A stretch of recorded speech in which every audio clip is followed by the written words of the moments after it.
प्यारे विद्यार्थियों, नमस्कार। स्वागत है आपका आपके ही अपने YouTube चैनल संस्कृतानुराग पर। विद्यार्थियों, आज मैं JCERT द्वारा संचालित 7वीं कक्षा की संस्कृत की पाठ्यपुस्तक सुभाषिका द्वितीयो भाग के पंचदशः पाठः झारखंड दर्शनम के प्रश्नोत्तर कार्य को लिखित रूप में प्रस्तुत करने जा रहा हूँ। यह प्रश्नोत्तर आपकी आगामी परीक्षाओं के लिए महत्वपूर्ण है। अतः यदि आप इन प्रश्नोत्तरों को अच्छी तरह से समझ लेते हैं तो आपको आपकी आगामी परीक्षाओं में काफ़ी सुविधा होगी। तो प्रस्तुत है 7वीं कक्षा के पाठ 15 झारखंड दर्शनम के प्रश्नोत्तर कार्य। पहला प्रश्न, एक पदेन उत्तरत, एक पद में उत्तर दें। One word answer. इसका पहला प्रश्न, झारखंड प्रदेशस्य प्रमुखः पर्वतः कः अस्ति। झारखंड प्रदेश का प्रमुख पर्वत कौन है? पार्श्वनाथ। उत्तर होगा पार्श्वनाथ, जिसे आप हिंदी में पारसनाथ भी कहते हैं। दूसरा प्रश्न, के करतल ध्वनिम कुर्वन्ति। कौन करतल ध्वनि करते हैं? करतल ध्वनि अर्थात ताली बजाना, जिसे अंग्रेजी में क्लैपिंग कहते हैं। तो इसका उत्तर होगा छात्रा, अर्थात सभी छात्र। अगला प्रश्न, जनाः कदा बाबा वैद्यनाथस्य पूजनाय आगच्छन्ति। लोग कब बाबा वैद्यनाथ की पूजा करने के लिए आते हैं? इसका उत्तर होगा श्रावण मासे। विद्यार्थियों, मैं यहाँ एक बात स्पष्ट कर देना चाहता हूँ कि वैसे तो बाबा वैद्यनाथ की पूजा करने के लिए अलग अलग राज्यों से एवं देश विदेश से लोग सालों भर आते हैं, किंतु श्रावण मास में विशेष रूप से बहुत अधिक संख्या में लोग बाबा वैद्यनाथ की पूजा करने के लिए देवघर आते हैं। इसलिए यहाँ श्रावण मासे उत्तर में लिखा हूँ और पाठ में भी यही दर्शाया गया है। अगला प्रश्न, हुंडरू जलप्रपातः कुत्र अस्ति। हुंडरू जलप्रपात कहाँ है? इसका उत्तर होगा रांची नगरे, रांची नगर में। अगला प्रश्न, झारखंड प्रदेशः कैः परिपूर्णः अस्ति। झारखंड प्रदेश किससे परिपूर्ण है? इसका उत्तर होगा खनिज पदार्थेः, अर्थात खनिज पदार्थों से। दूसरा प्रश्न, पूर्ण वाक्येन उत्तरत। पूर्ण वाक्य में उत्तर दें। Full sentence answer. इसका पहला प्रश्न, झारखंड प्रदेशे के प्रमुखाः पर्वताः सन्ति। झारखंड प्रदेश में कौन प्रमुख पर्वत हैं? इसका उत्तर होगा झारखंड प्रदेशे पार्श्वनाथ पर्वतः, त्रिकूट पर्वतः, राजमहल पर्वतः, फांसी तुंगरी पर्वतः इत्यादयः प्रमुखाः पर्वताः सन्ति। झारखंड प्रदेश में पारसनाथ पहाड़ या पारसनाथ पर्वत, त्रिकूट पर्वत, राजमहल पर्वत, फांसी तुंगरी पर्वत इत्यादि प्रमुख पर्वत हैं। दूसरा प्रश्न, छात्राः प्रक्षेपक यंत्रेण कस्य प्रदेशस्य चित्राणि पश्यन्ति। छात्र प्रक्षेपक यंत्र से या प्रक्षेपक यंत्र के द्वारा, जिसे इंग्लिश में कहते हैं प्रोजेक्टर, किस प्रदेश या किस राज्य के चित्रों को देखते हैं? इसका उत्तर होगा छात्राः प्रक्षेपक यंत्रेण झारखंड प्रदेशस्य चित्राणि पश्यन्ति। छात्र प्रक्षेपक यंत्र के द्वारा झारखंड प्रदेश के चित्रों को देखते हैं। अगला प्रश्न, त्रिकूट पर्वतः कुत्र अवस्थितः। त्रिकूट पर्वत कहाँ अवस्थित है? इसका उत्तर होगा त्रिकूट पर्वतः देवघर जिलांतर्गते अवस्थितः। त्रिकूट पर्वत देवघर जिला के अंतर्गत अवस्थित है। अगला प्रश्न, झारखंड प्रदेशे के खनिज पदार्थाः बाहुल्येन प्राप्यन्ते। झारखंड प्रदेश में कौन कौन से खनिज पदार्थ बहुलता से या अधिकता से प्राप्त होते हैं। बाहुल्यन का अर्थ है अधिक मात्रा में, बहुत अधिक मात्रा में। इसका उत्तर होगा झारखंड प्रदेशे कृष्णांगारकम। कृष्णांगारकम कहते हैं कोयला को, अयह जिसे लोहा कहते हैं, ताम्रकम, अभ्रकम इत्यादयः खनिज पदार्थाः बाहुल्येन प्राप्यन्ते। झारखंड प्रदेश में कोयला, लोहा, तांबा, अभ्रक इत्यादि खनिज पदार्थ बहुलता से या अधिकता से प्राप्त होते हैं। अगला प्रश्न, भारतस्य प्रथमः लौह यंत्रालयः कुत्र स्थापितः। भारत का पहला लौह यंत्रालय, लोहे का कारखाना कहाँ अवस्थित है या कहाँ स्थापित है। इसका उत्तर होगा भारतस्य प्रथमः लौह यंत्रालयः टाटा नगरे स्थापितः। भारत का पहला लौह यंत्रालय, लोहे का कारखाना टाटा नगर में स्थापित है। आगे बढ़ते हैं। तीसरा प्रश्न, आम अथवा नौ माध्यमेन उत्तरत। आम अर्थात हाँ या नौ के माध्यम से उत्तर दें।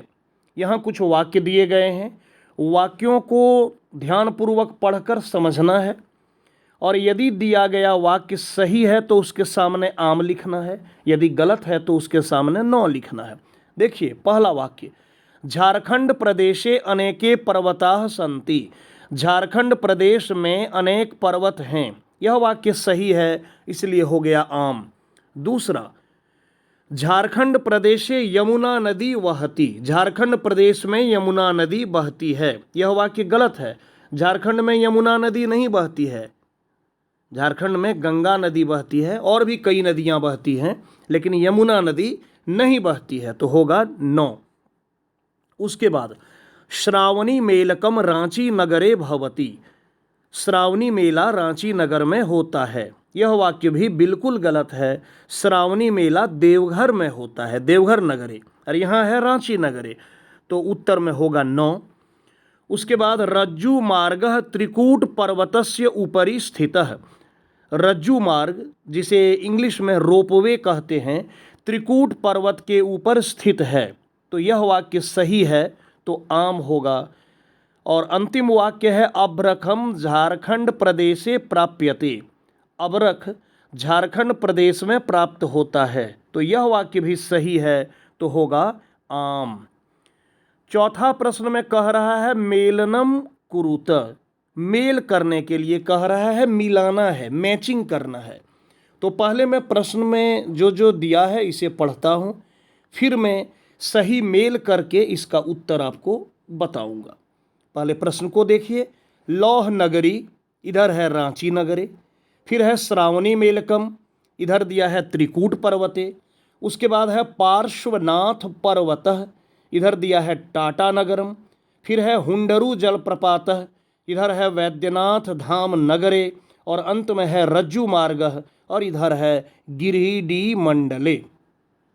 अब देखिए इसका उत्तर सही मेल करने के पश्चात, सही मैचिंग करने के पश्चात, लौह नगरी तो टाटा नगरम, क्योंकि वहाँ लोहे का कारखाना है, इसलिए टाटा नगर को लौह नगरी के नाम से भी जाना जाता है।